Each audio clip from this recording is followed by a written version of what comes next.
નમસ્કાર દોસ્તો, આજે આપણે કચ્છી ગામ નિયાઝ ઓરલ કેર કંપનીમાં આવ્યા છે, જે આપણે કુલિંગ ટાવરનું કેમિકલ આપીએ છીએ।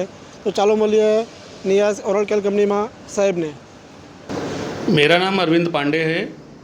हमारे कंपनी का नाम नियाज़ ओरल केयर एलएलपी है, दमन। हम लोग टूथब्रश बनाते हैं।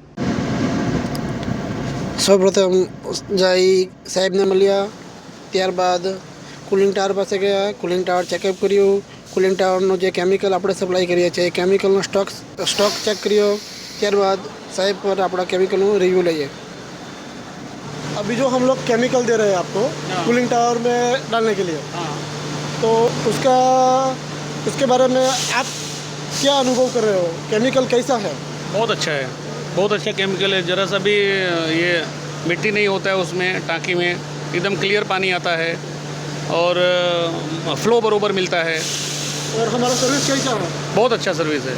और हमारा बंदा जो रेगुलर आता है, जो आपको टेस्टिंग करके रिपोर्ट दे रहा है, तो रिपोर्ट जब दे रहा था आपको प्रॉपरली गाइड करता है?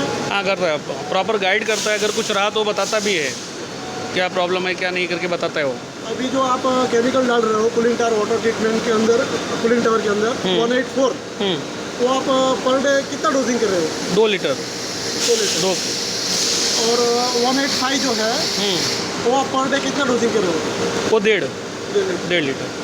और एक डोजिंग के बाद आपका जो पाइपलाइन वगैरह है, जो कंडेंसर वगैरह है, उसके अंदर सेल वगैरह हो रहा है? नहीं हो रहा है, नहीं हो रहा है। और हम लोग 15 दिन या 20 दिन के बाद एक बार वापस पूरा साफ़ करते हैं।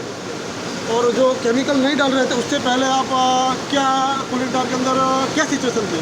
उस टाइम ज़्यादा बहुत कंडीशन ख़राब था, बहुत सॉल्ट जमा हो जा रहा था और पत्थर जैसा हो जा रहा था।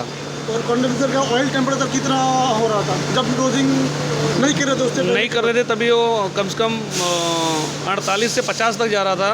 अभी 38 तक है, 35 से 38 तक है अभी। मतलब आपका 10 डिग्री डाउन हुआ ऑयल टेम्परेचर। हाँ। तो हमारा ये केमिकल से आप खुश हो? हाँ, बहुत खुश हूँ, बहुत अच्छा है। આપણા કેમિકલથી સાહેબ ખુશ છે, એ જ ખુશીથી આપણે વિદાય લઈએ। હવે પછી મળશું કોઈ બીજા વિડીયોમાં। હર હર મહાદેવ।